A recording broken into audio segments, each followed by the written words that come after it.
Intel agreed to give the US government a 10% stake in the company in exchange for money. This is highly unusual, but it certainly smells of an industrial policy that I find very problematic. The S&P 500 is again at all-time highs or close, and so is NASDAQ. It's been quite a volatile year, and it is not over. And the big wild card remains trade relations with China, but I want to go deeper, because under that surface, there are many important stories and themes playing out, and they are not all positive.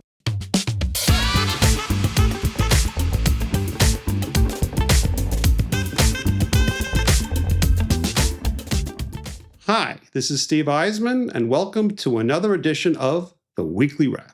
This is for the week ending August 29th, 2025, the last week of this summer. First, some stats. For the week, the S&P and NASDAQ were basically flattish. They were both pretty close to all-time highs. For the year, the S&P is up around 10% and NASDAQ is up around 11%. By the way, August was a good month, with both indices up around 1.5%. Top of the news was that Cracker Barrel tried to change its logo. Changing an old logo these days can be fraught with peril, as people on social media make such changes into cultural battlefields. And this week, after suffering withering criticism on social media, Cracker Barrel backed down and said it would go back to its old logo. Cracker Barrel cracked.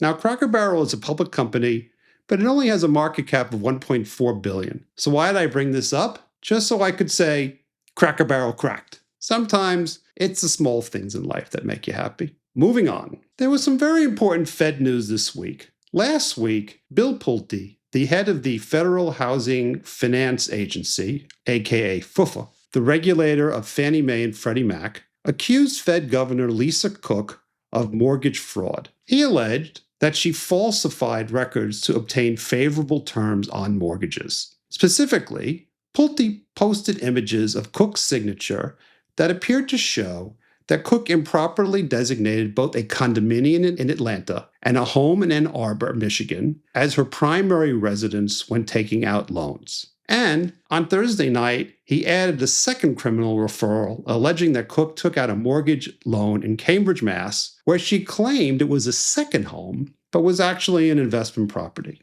On Tuesday, President Trump announced that he was firing Cook for cause. Now, the Federal Reserve Act states that the president can fire a Fed governor, but only for cause. The act does not define for cause, but this is a legal standard normally understood to mean malfeasance, incompetence, or wrongdoing. Now, Cook has only been accused of a crime. Yes, the case has been referred to the Justice Department for investigation, but a referral is not, I repeat, not a criminal charge. It's not an indictment. There is only an accusation. In return, on Thursday, Lisa Cook sued President Trump, alleging that her firing was illegal. Now, here's where my law background comes in a bit handy. I believe Cook would have to be first convicted, or maybe, at a minimum, indicted before President Trump could fire her for cause. Think of what would happen if the president could fire anyone for cause just because they were accused of something. It would create horrible situations where anyone could accuse anyone of anything, and the president could just use that as an excuse to fire for cause. Now, we'll see how the courts handle this.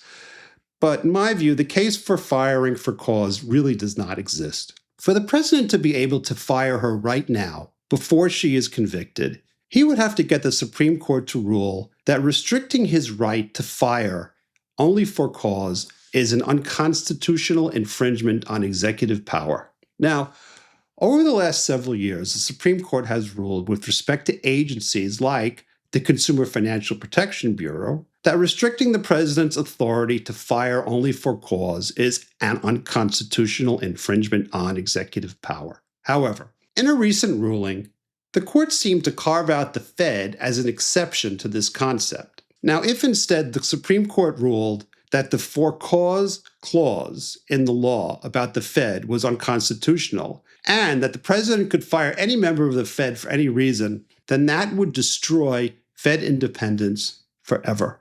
And I doubt the court will be doing that. Now, because I think the president's case on the for cause issue is a clear loser, he and his advisors must know this.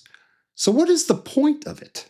And notice that no one in the administration is even arguing that the for cause clause in the Fed enabling legislation is unconstitutional. If they actually made that argument publicly, everyone would understand that President Trump wants to eliminate Fed independence forever, and that would get tremendous political pushback. So what is really going on? I think this is just one more skirmish in the president's war of attrition against the Fed.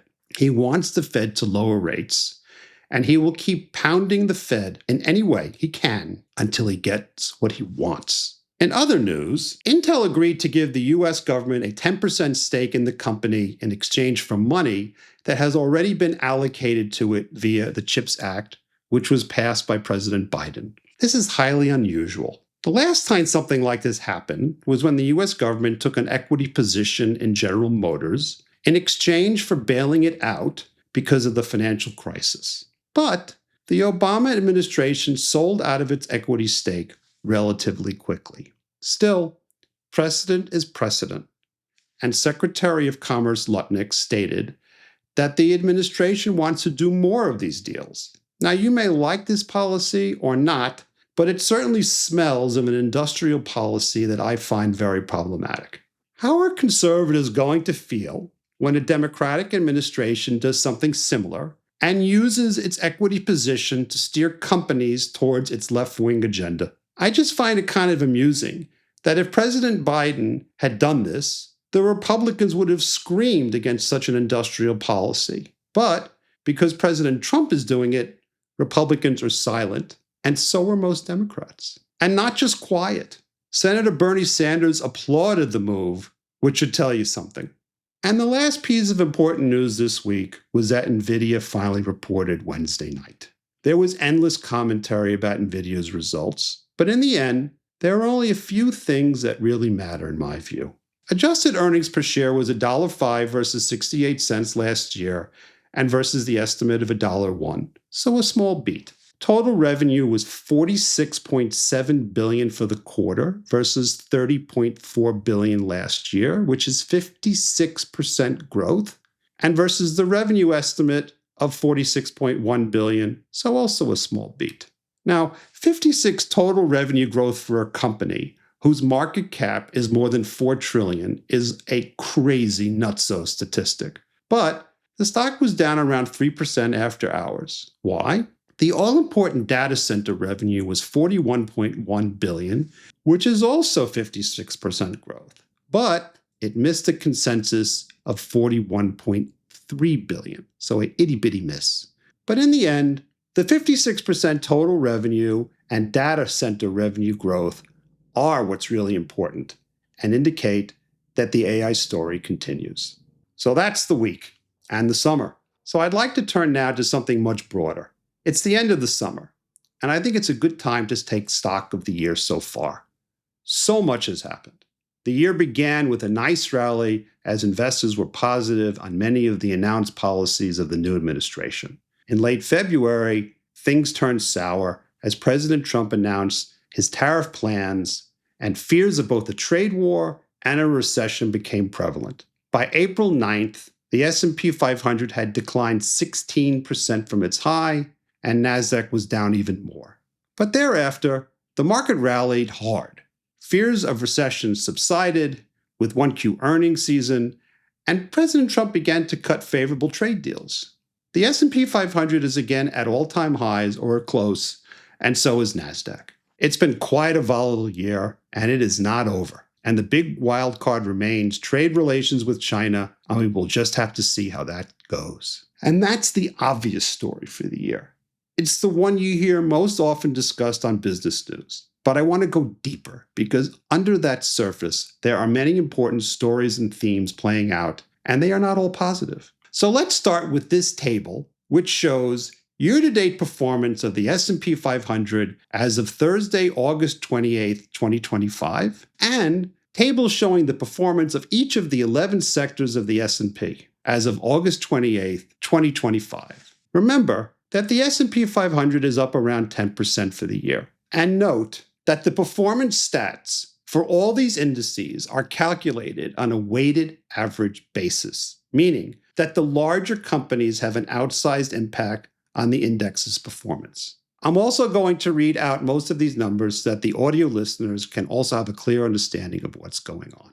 Communication services up 18%, industrials up 16, infotech up 15, financials up 11, utilities up 11, materials up 10, energy up 4%, consumer staples up 3%, real estate up 3, consumer discretionary up 3, and healthcare down 1.1%. Like I said, the S&P is up around 10 for the year, but there are clear leaders and laggards. In strong markets, growth stocks and cyclical stocks do well, and safety stocks lag. And that's what we see in this table. Communication services and infotech are growth sectors, and industrials, financials, and materials are cyclicals, and all 5 of these sectors have done well. The laggards are the safety groups, like consumer staples, real estate, and healthcare. The 2 exceptions to this here are utilities and consumer discretionary. Normally, utilities is a safety group, but this year it's done great, and consumer discretionary is a cyclical group, and it has performed poorly. Now, utilities as a group is no longer the boring sector it once was. It is actually a partial AI play. There is a growing need for more power given the demands of AI and data centers. And this benefits many utilities, especially the ones where the data centers are being built, and for the other kind of energy providers as well. Now, as for consumer discretionary, tariffs have hurt the group's margins, and housing-related companies, which are part of consumer discretionary, are still suffering from higher rates. But to really understand what's going on, we need to dig a bit deeper. There are many important themes and stories that this first table does not capture. Each of the 11 sectors of the S&P is composed of a bunch of subsectors, and analyzing the subsectors gets you more granular. So I'm going to show you 2 tables. The first is the 10 best performing S&P 500 subsectors, and the second are the 10 worst. Before I show you these tables, note a few things. Again, the performance of the overall S&P, each of the 11 sectors, and all of the subsectors are calculated on a weighted average basis, so very large companies have an outsized impact on performance. The other thing to note is that some of these subsectors only have a few companies in them, and some have many. So let's start with the best. Best performing sector, number 1, no surprise here, semiconductors, up 31% year to date. Now that the semi group is the best performing subsector of all, like I said, shouldn't be a surprise, because the big theme for the year, continuing from last year, is AI. And it is still early in the AI story. So the companies that provide the chips to power AI have done really well, aka NVIDIA and Broadcom and Micron. Number 2, second best performing group, real estate management, up 25% year to date. This is a very small group composed of just CoStar and CBRE, 2 very different companies. But CBRE is up because commercial real estate is having a bit of a comeback. And CoStar provides real estate information services, which is a very unique company and a very unique product. Just as an aside, this little subsector does not have any real implications for the overall economy. So let's move on. Number 3, capital goods, up 21% year to date. This is an industrial subsector and therefore a cyclical group. There are many companies in this subsector, and not all of them have done well. Several industrial companies are having problems wading through the new tariff environment. For example, Ingersoll Rand, a flow control equipment company, is down 11% for the year. The 2 strongest performers of this subsector are both spin-offs of the old GE, and they are GE Vernova, up 93% this year, symbol GEV, and GE Aerospace, symbol GE, up 65%. GEV Vernova is an AI technical story. Because of the huge build-out in data centers, the demand for electricity keeps growing, and GEV manufactures gas turbines for utilities, which create electricity. So the demand for GEV's product is way up, and the Trump administration bill has hurt wind and solar competition. There are only 2 major companies that make gas turbines anymore, GEV and Siemens. As for GE Aerospace, the company makes jet engines and services them. This can be a cyclical story, but right now, demand for air travel and jets is on a multi-year upswing. Fourth best performing subsector, banks, up 20% year to date. They've all done well as fears of a recession have faded. The star of the group is, shockingly enough, Citigroup, up 38%, followed by JP Morgan, up 26%.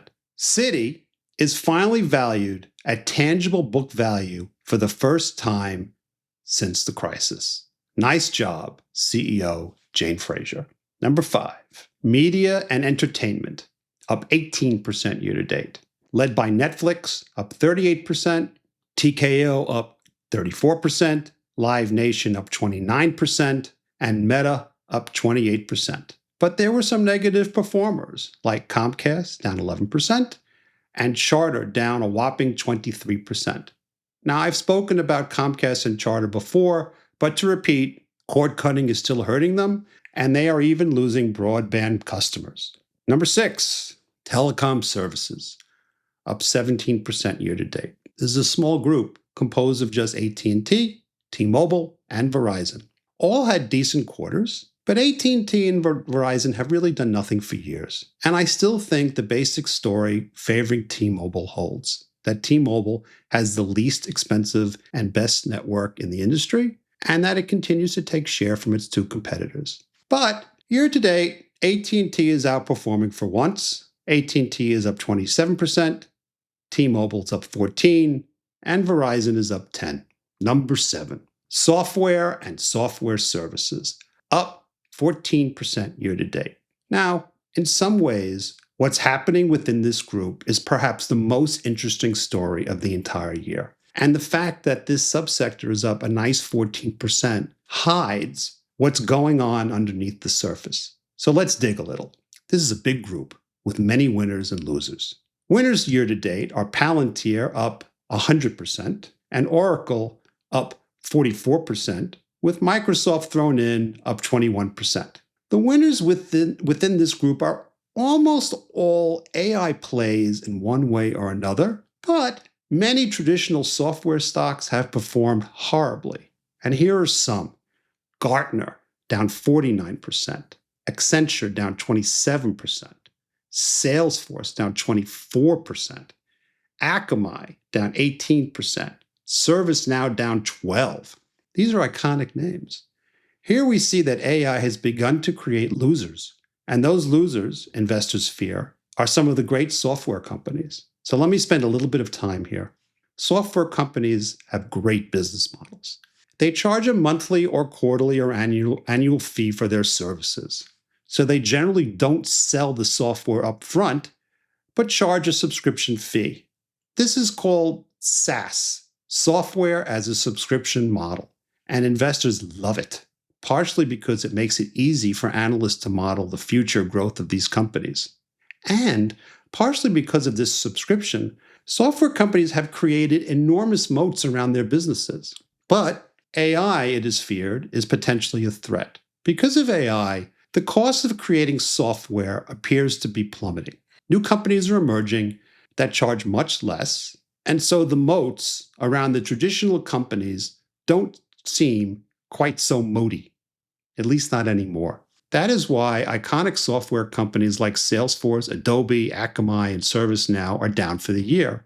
And it's not just software, it's impacting consulting too. You don't need tech consultants quite as much when a lot of their work can be performed by AI. That's partially why Gartner and Accenture are down so much this year. Now, to be fair, Gartner and Accenture are also down because the Trump administration is cutting back on consulting contracts. But I am certain that investors are also worried about the impact of AI on consulting. And here we see why just taking a sector look at the year's performance can miss a lot of what is going on under the surface.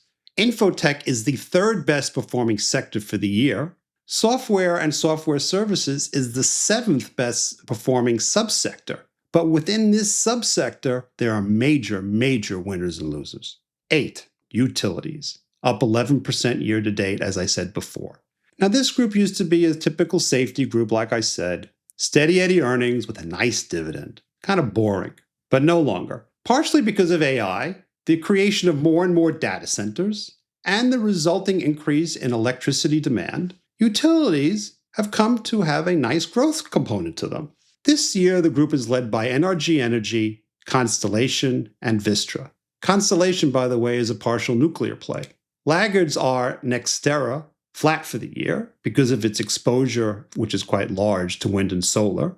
And PG&E is down 26% because of potential exposure to California wildfires from a legal point of view. Number 9, materials, up 10% year to date, led by Newmont, up 96%. Newmont is a gold mining company, and gold is up a lot. And finally, number 10, diversified financials, up 10% year to date.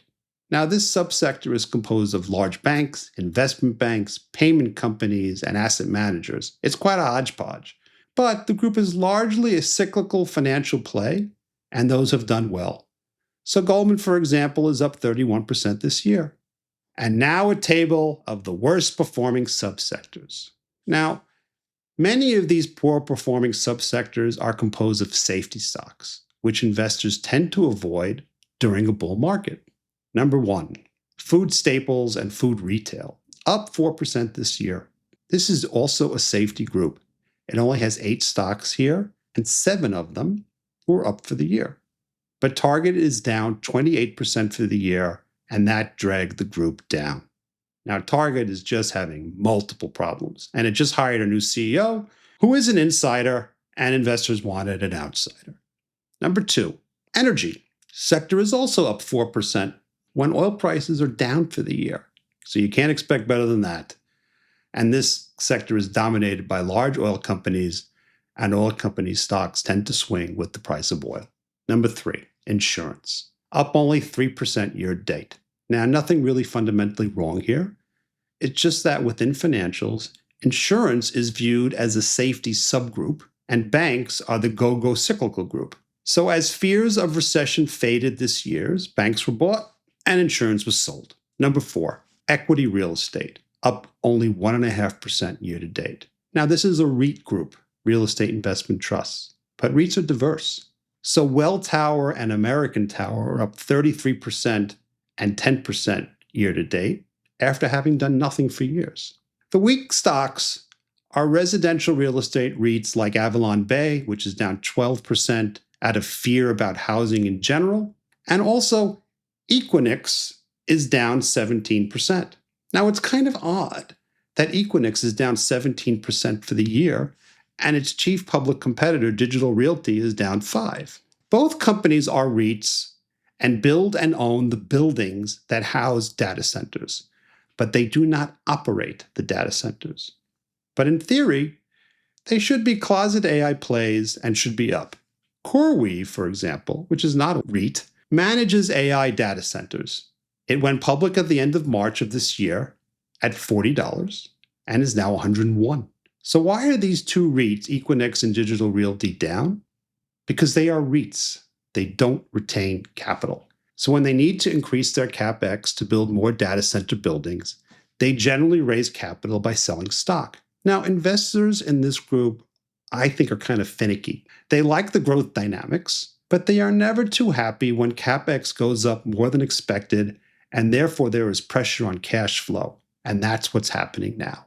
Equinix had an investor day at the end of June and announced a fairly substantial increase in CapEx and diminishment in cash flow.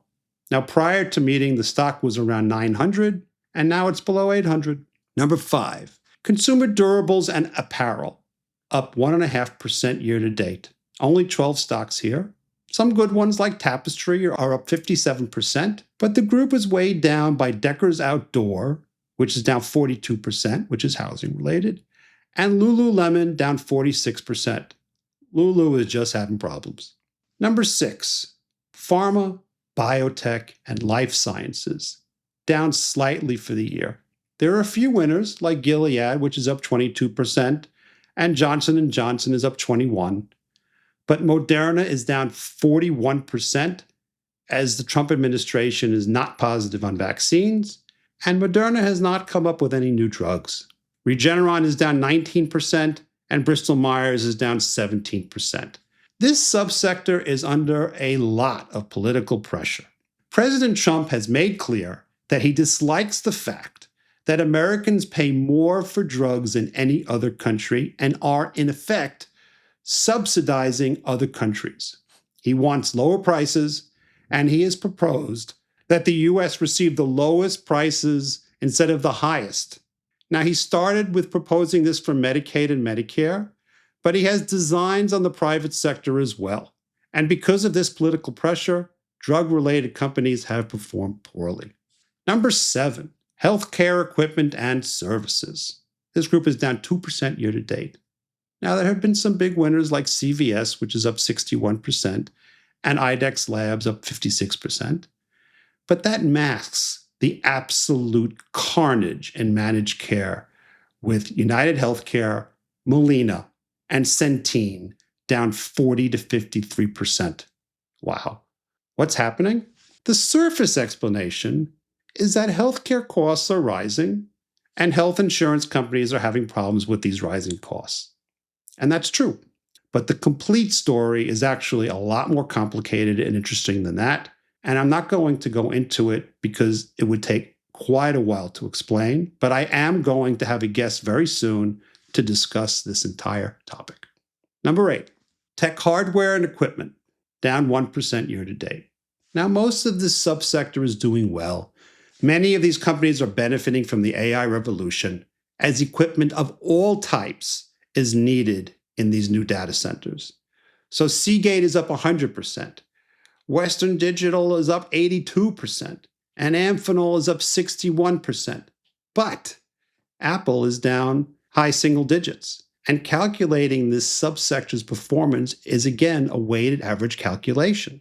So Seagate, which is up so much, has a market cap of only $37 billion, while Apple, its market cap is $3.5 trillion. So why is Apple down? Well, it's perceived to be behind in the AI wars, and since it manufactures almost everything in China, it is still beholden to negotiations between President Trump and China. Number 9, household and personal products, down 7% year to date, weighed down by the potential impact of tariffs, with Clorox down 27% and Church & Dwight down 12%. And the last group, which is down the most, is autos, down 11% year to date. Now, there are only 4 stocks in this subsector. Aptiv is up 33%, Ford is up 18%, and GM is up 10%. But Tesla is down 14%. And again, this is a weighted average calculation. So what's my final takeaway from all this analysis? There are a few. Number 1, I think the US economy is still fine, and the only thing that can derail it is a trade war with China. After all, 2Q GDP was a quite strong 3.3%. As long as number 1 holds, defensive stocks will continue to underperform. Number 3, digging beneath sector analysis into subsectors can be very revealing. The biggest theme revealed here is that AI is creating winners and losers already. The big winners are still the chip makers like NVIDIA and the big cloud companies like Microsoft, Oracle, and Meta. But it's also clear that investors are becoming increasingly nervous about certain widely held software stocks. When companies like Salesforce and Adobe are down in a bullish market where the tech sector is outperforming, that tells you something. There is now a fear that AI is going to destroy the moats around iconic software companies. And if that proves true, it will unfold over years. But the long-term fear is what is hanging over these stocks right now. And that's the wrap. This last week on Monday, I dropped an episode where I interviewed Itai Michaeli, the auto analyst at TD Cowen. We discussed Tesla at length. Itai is positive on Tesla and is recommending it. So after absorbing what he said and giving it some thought, I'd like to give a few of my own thoughts about Tesla. Now, let me first say that I have no position in Tesla. In the past, I have been shorted. There were small periods of times where I made a bit of money on the short. But overall, to be perfectly honest, I got my head handed to me. It's notoriously difficult to short a cult stock, and I had the misfortune of being short when Tesla's sales skyrocketed. So I covered my short and I walked away. But it seems to me that owning Tesla today is very problematic. The current fundamentals are poor. As Itai admitted, Tesla has not refreshed its cars in quite some time.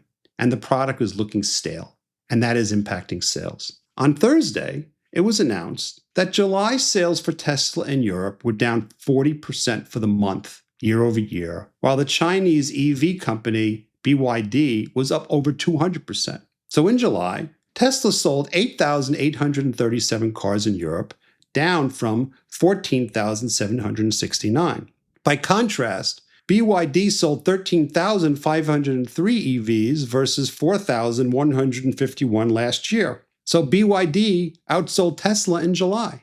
Now add to that the elimination of tax credits in the US for electric vehicles, and the current fundamentals are poor to say the least. But that is reflected in earnings estimate. Tesla's earnings have gone down for 3 straight years, and 2025 will probably be down close to 30%, and that is the consensus.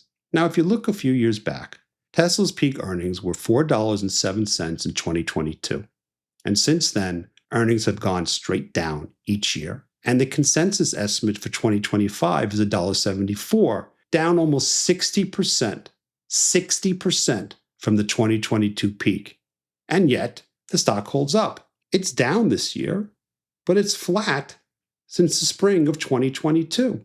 Why isn't it down much more given the collapse in earnings? 2 reasons. First, many investors still believe in Elon, and with respect to this point, history is on their side. Second, investors hope that autonomous vehicles and robotaxis will recharge Tesla.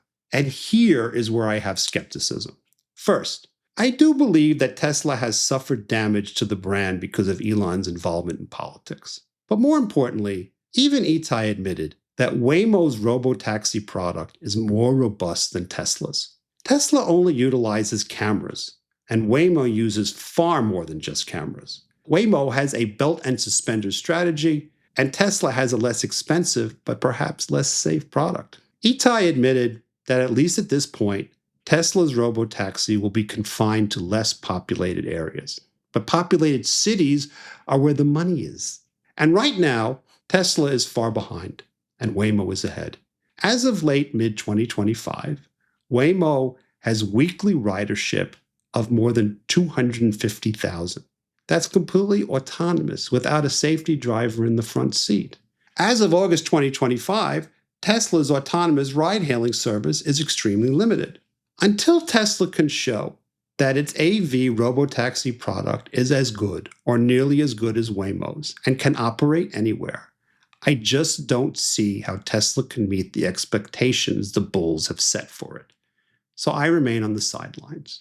I'm not going to answer any mailbag today, as I'm saving that for a special mailbag episode where I answer many of your questions. And I will be dropping that episode this coming Monday on Labor Day in the early evening. Hope you tune in.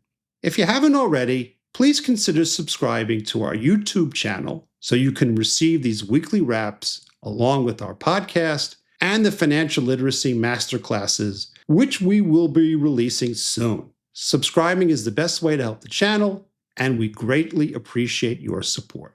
Also, be sure to check out our website, realeismanplaybook.com. There you can easily access all our episodes as well as the financial literacy masterclasses that we will be posting soon, and some other surprise goodies we will also be posting as well. Check it out, and see you soon. This podcast is for informational purposes only and does not constitute investment advice. The host and guests may hold positions in stocks discussed. Opinions expressed are their own and not recommendations. Please do your own due diligence and consult a licensed financial advisor before making any investment decisions.